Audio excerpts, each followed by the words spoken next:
विद्यार्थी मित्रांनो नमस्कार। इयत्ता 9वी मराठीमधील 13वी कविता निरोप हिचा स्वाध्याय आज आपण सोडवणार आहोत।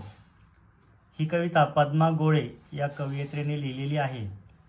या कवितेमध्ये रणांगणावर जाणाऱ्या आपल्या मुलाला आई निरोप देत आहे आणि ती त्याला प्रेरणाही देत आहे। तिच्या भावना या कवितेमध्ये व्यक्त केलेल्या आहेत। तर सुरू करूया। पहिला प्रश्न आहे, योग्य पर्याय निवडा व विधान पुन्हा लिहा। या ठिकाणी आपल्याला एक विधान दिलेलं आहे, कवितेतील आई आपल्या मुलाला औक्षण करते आहे कारण, आणि इथे 4 संभाव्य कारण दिली आहेत। त्यापैकी अचूक कारण आपल्याला निवडायचं आहे। पहिलं कारण दिलेलं आहे मुलाचा वाढदिवस आहे, दुसरा आहे तो रणांगणावर जाणार आहे, तिसरा आहे त्याने रणांगणावर शौर्य गाजवले आहे, आणि चौथा आहे त्याने क्रीडा स्पर्धेत नैपुण्य प्राप्त केले आहे। तर आपल्याला कविता वाचताच लक्षात येतं की तो मुलगा रणांगणावर जाणार आहे हा पर्याय योग्य आहे। त्यामुळे कवितेतील आई आपल्या मुलाला औक्षण करते आहे कारण तो रणांगणावर जाणार आहे हे उत्तर याचं बरोबर आहे। हा पर्याय बरोबर आहे। पुढे प्रश्न दुसरा आहे, खालील शब्दातून सूचित होणारा अर्थ लिहा। कवितेमध्ये जे शब्द आलेले आहेत त्यांना विशिष्ट असा अर्थ असतो प्रत्येक कवितेमधील शब्दांना। त्याचप्रमाणे या कवितेमध्ये सुद्धा काही शब्द आलेले आहेत आणि त्यांचा एक विशिष्ट असा अर्थ आहे। तर तो अर्थ काय आहे हे आपल्याला इथे स्पष्ट करायचं आहे। सूचित होणारा म्हणजे त्यातून समजावून दिला जाणारा अर्थ आपल्याला पाहायचा आहे। तर या कवितेमध्ये शब्द आलेले आहेत अशुभाची सावली।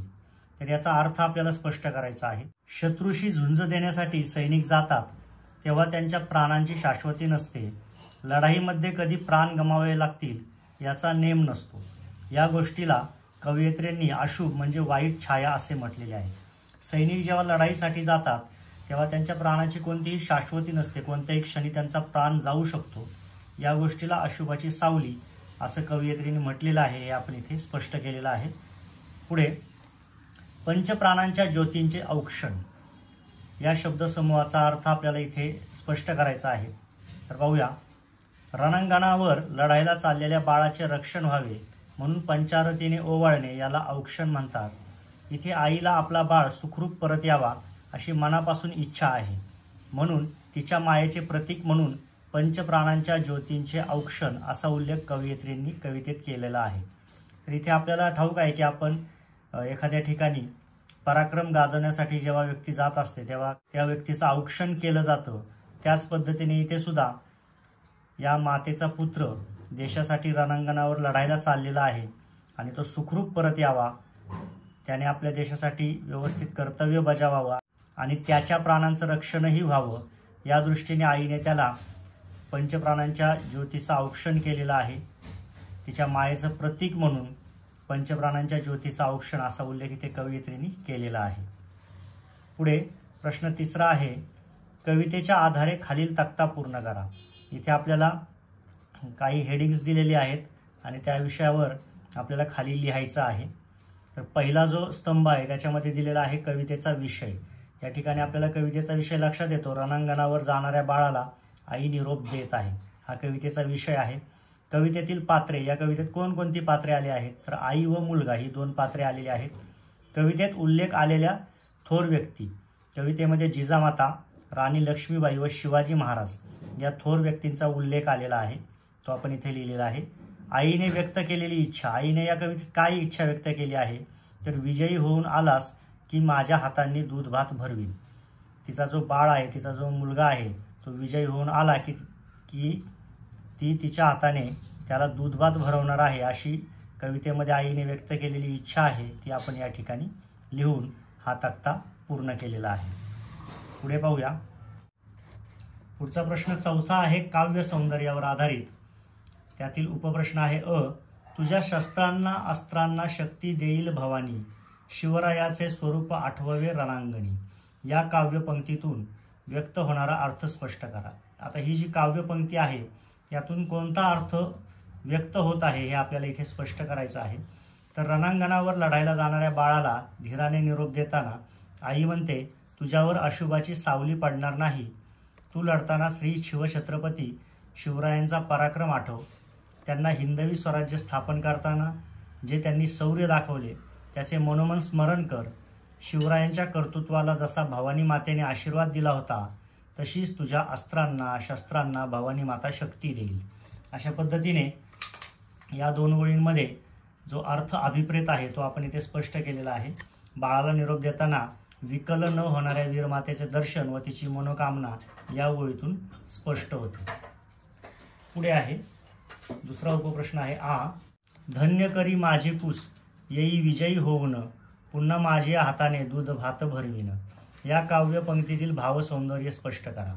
आता ही अतिशय सुंदर अशी ओळ या कवितेमध्ये आलेली आहे. तिचं सौंदर्य आपल्याला इथे स्पष्ट करायचं आहे. रणांगणावर लढायला जाणाऱ्या मुलाला निरोप देताना या कवितेतील आई दुःखी होत नाही. या कवितेमध्ये जी आई आहे ती अतिशय शूर आहे. आपला मुलगा रणांगणावर लढायला जात आहे, परंतु ती अजिबात दुःखी नाही. तिला स्वतःच्या बाळाच्या पराक्रमावर विश्वास आहे. ती महाराष्ट्र कन्या आहे, वीरमाता आहे. काही अशुभ घडणार नाही याची तिला खात्री आहे.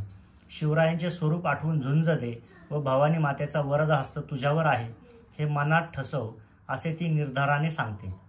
आपला बाळ विजयी होऊन घरी नक्की पोहोचेल. तो विजयी होऊन येईल तेव्हा आईला आपण बाळाला जन्म दिल्याचे सार्थक होईल. मग ती लहानपणी जशी प्रेमाने दूध भात भरवायची तशी आत्ताही भरवील.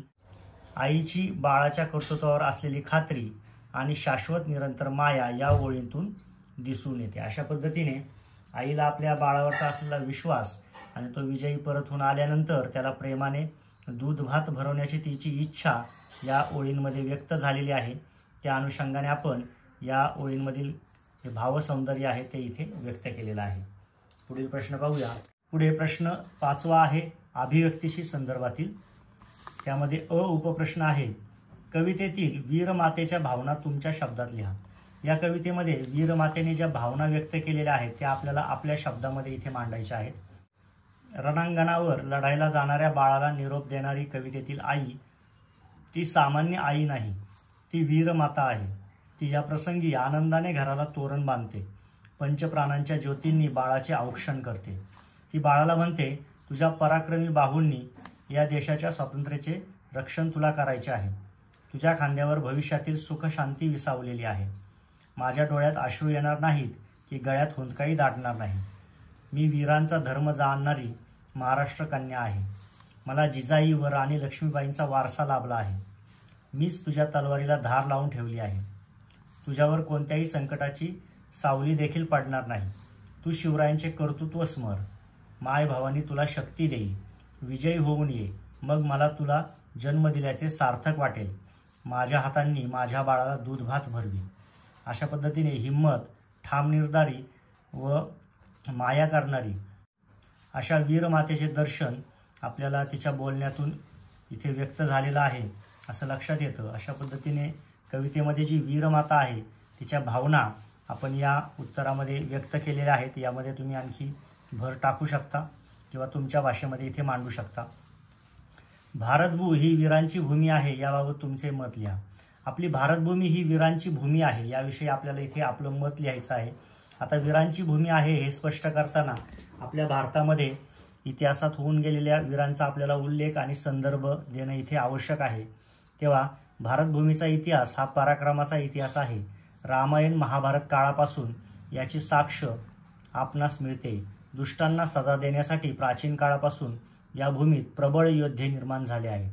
या भारतवर्षावर अनेक परकीय आक्रमणे झाली, पण ती धैर्याने व शौर्याने परतून लावण्याचे धाडस मातृभूमीतील वीरांनी दाखवले. बलाढ्य इंग्रजी जुलमी सत्तेविरुद्ध देशभक्त व क्रांतिकारकांनी दिलेला लढा अद्वितीय असाच आहे. अगदी कालच्या कारगिल युद्धापर्यंत हेच ठासून म्हणावे लागते की भारतभू ही वीरांची भूमी आहे. या वाक्याच्या संदर्भात आपलं मत देत असताना आपण इतिहासातील काही दाखले दिलेले आहेत.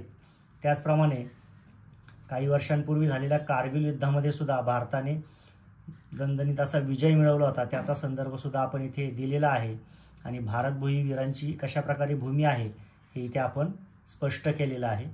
अशा पद्धतीने आपला निरोप या कवितेचा स्वाध्याय इथे पूर्ण होत आहे.